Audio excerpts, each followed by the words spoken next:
Hello and welcome to Looting and Chatting.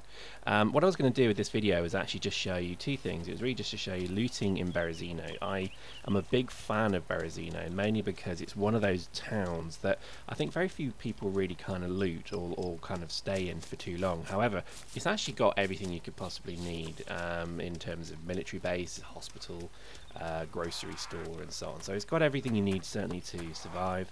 And we actually have our base somewhere around here. Let's not tell you where, but we basically loot Berezino quite a lot. So I just thought I'd share a footage of you. It's only me at the moment. I think at this point we're actually waiting for the other guys to log on. I can't remember when I shot this, but it was some time back. And basically, yeah, we're just kind of gearing up, ready for another night of action and falling over and dying. So.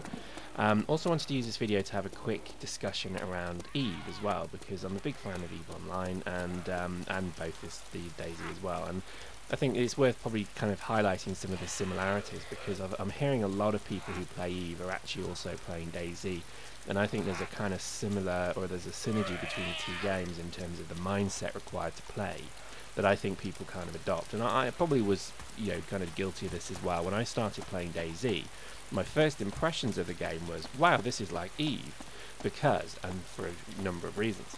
I think firstly, PvP in this game is absolutely lethal. It's not like Counter-Strike where you just start the next round with a gun and so on. It's you know, you lose everything. When you die in this game, you lose absolutely everything. Also, I think in this game is similar to Eve, is that it's actually very easy to die. You can get shot from a distance. If they shoot you in the leg, you're dead. If you break your leg while being attacked by zombies, you're dead.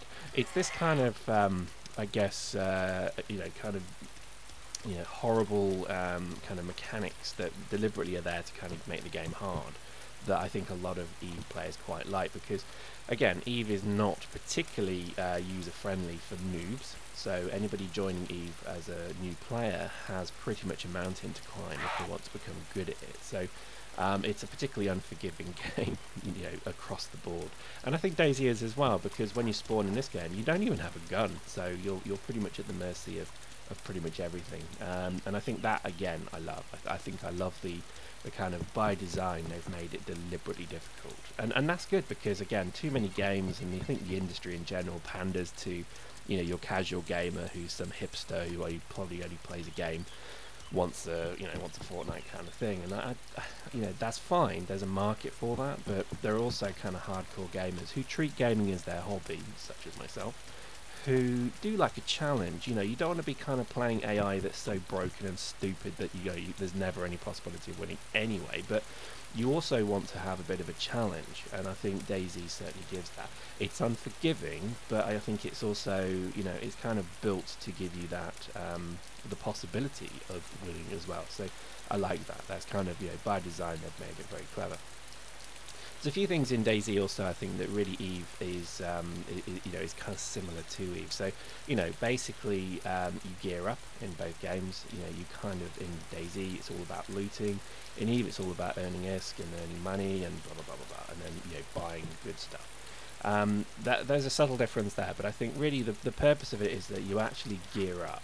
That's the phrase that I'd say is applicable to both. So in DayZ it's all about getting better guns, longer rifles, whatever it may be, and in Eve I'd say it's particularly around better ships, better, you know, modules, faction, officer fits and so on, but also skilling up and being able to do different roles and different things, ultimately I guess moving towards Titan and supercars and all that good stuff. So not in every case, I know, but I think really that's what a lot of you know, players kind of do.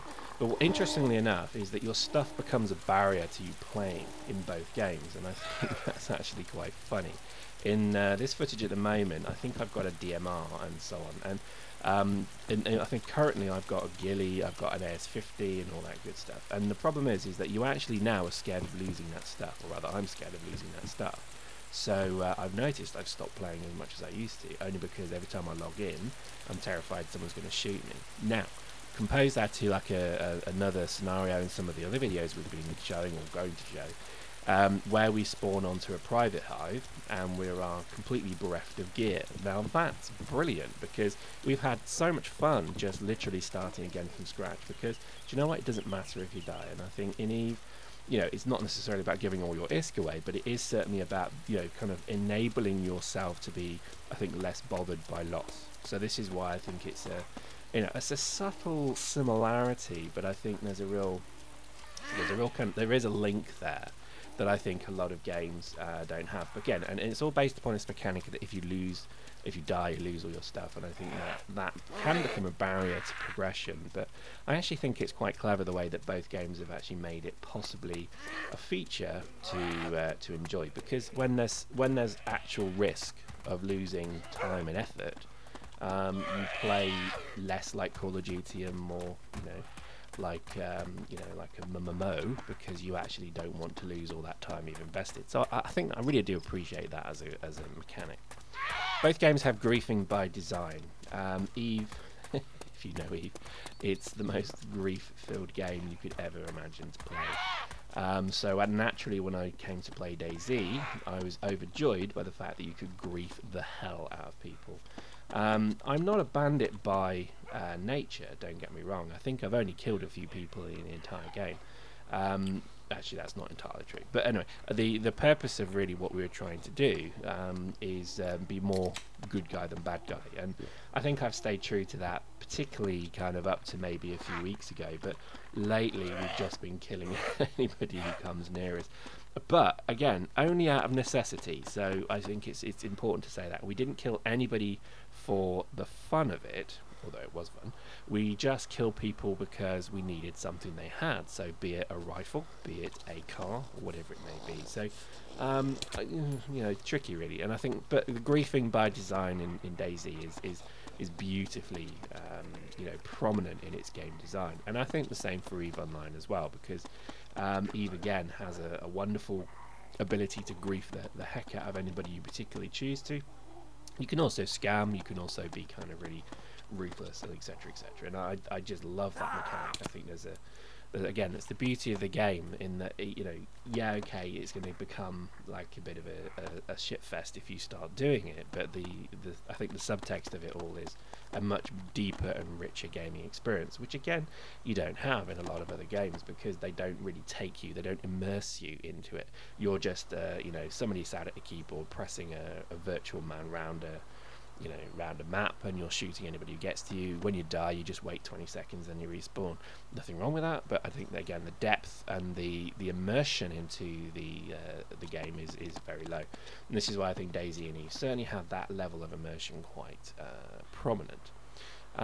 So I think also just the way that there's a few kind of nice things as well in DayZ that I would love to see in Eve, and one of them is in DayZ you have the ability to broadcast your voice over IP to people around you. So I'm in this store right now. Let's say I heard someone come in the front door. I can actually shout out in the game to say, hey, who's that? What are you doing? I'm friendly, I'm hostile, what's going on? What are you doing? And if they can actually reply, okay, I won't shoot you, let's, you know, okay, you back out.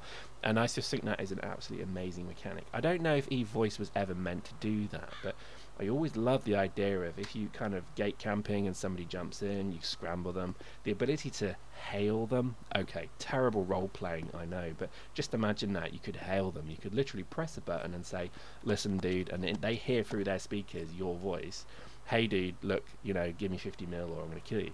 I'm not saying that's the best mechanic for it, but you see what I mean. That's a wonderful part of the game that I think would just be absolutely stunning to be in Eve.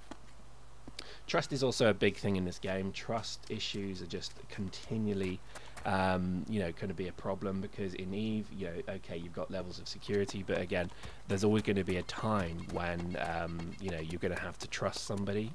And usually that's when you then get either screwed over. Now, again, one of the things I think CCP trade Eve upon is that it is actually, you know, a simulator for trust. So, you know, they even did like an introductory, I think, you know, an advertisement on the basis that you know, you could actually rumble an entire alliance of all their stuff.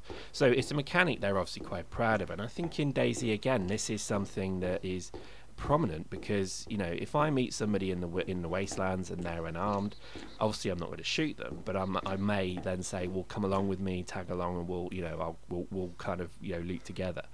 Then all of a sudden, when this guy gets a gun, there's nothing stopping him just shooting me in the back of the head and stealing all my stuff.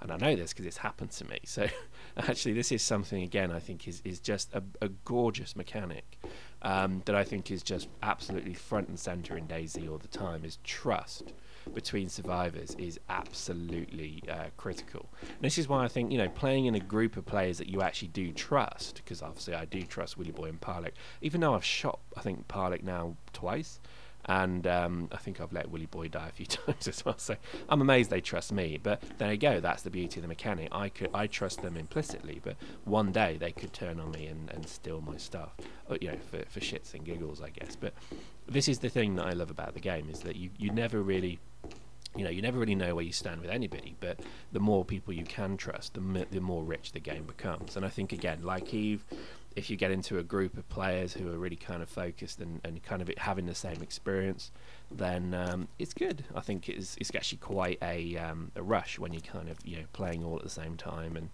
and all with the same common objective. So I think, you know, again, there's a real, you know, link between the two there.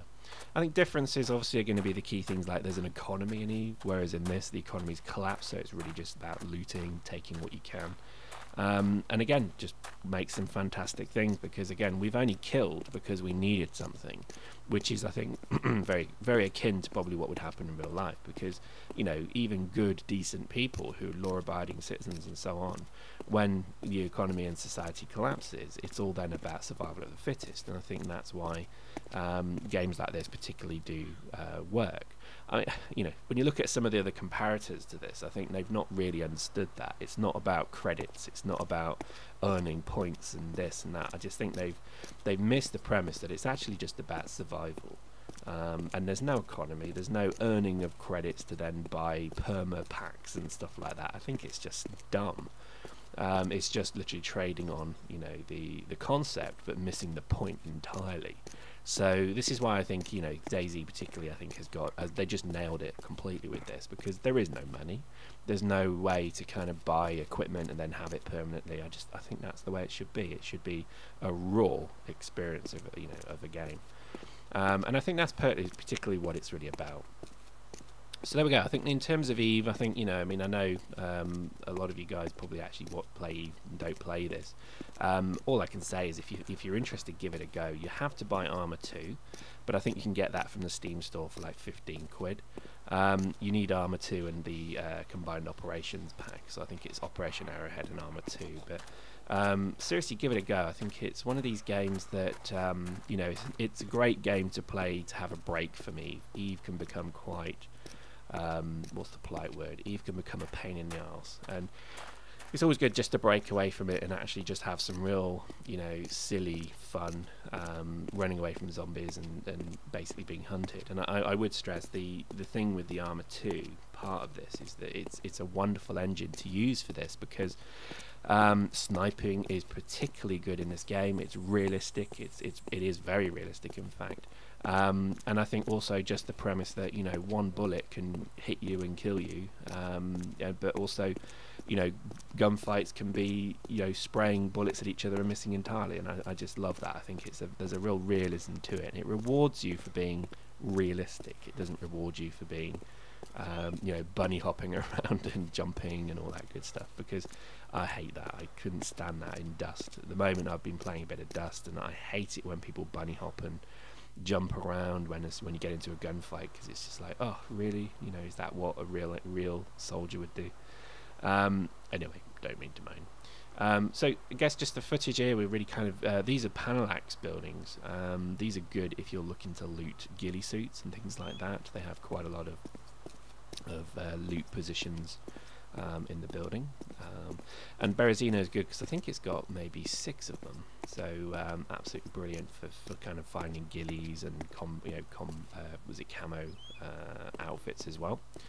And I think really just, you know, this location itself is pretty good, because I've been playing for a while. I think there's a fair few people online, and I've just not seen anybody. And even if you do, you know, generally most people are looting, so they're not looking for a fight. So that's pretty good. Just last bit here, this is actually just looting this final, I think this is a school, is it? Something like a school. Again, Berezino has all the buildings in the game, I think, so this is based upon an industrial bit, so it's good for cars as well. It's got, I think, 4 hangars on the front of the port as well, so it's just got a lot of stuff, and I do rate it because very few people go there. The other one is Zellergenorst, which is kind of to the, I guess, west, just north of the coast, and it's good again because it's got a few buildings. It's got a supermarket as well, but again, very few people actually loot there, so you do get generally a much kind of easier setup. I think most people generally will go to Cherno and Electro, which is why they probably die, because those 2 locations, I mean, even if I start as a noob, I'm probably not going to go to either of those 2 cities, even if it's a quiet server, because there's been times when I've been looting and then all of a sudden I'm on the floor like sprawling around with like blood pouring out of me because somebody spawned in on one of the towers, saw somebody looting and shot me. So I think it's a bit gutting, really. So there we go. I think the last few bits of this film is as I was looting, I then heard a helicopter and I thought, oh, what's that? And as I'm kind of looking around, I'm thinking maybe I'm imagining it, and then all of a sudden, no. So there's a helicopter here. Now, we know from, I edited a bit of the footage out, but I know they're not friendly because they just fired in the player, and somebody was saying that in local. So just thought I'd take a few pot shots at them. I know I'm missing entirely, but it's more just to see what a DMR could do. And then I realised how loud this thing is, and then I basically bug out. So there we go. Hope you enjoyed that. See you next time.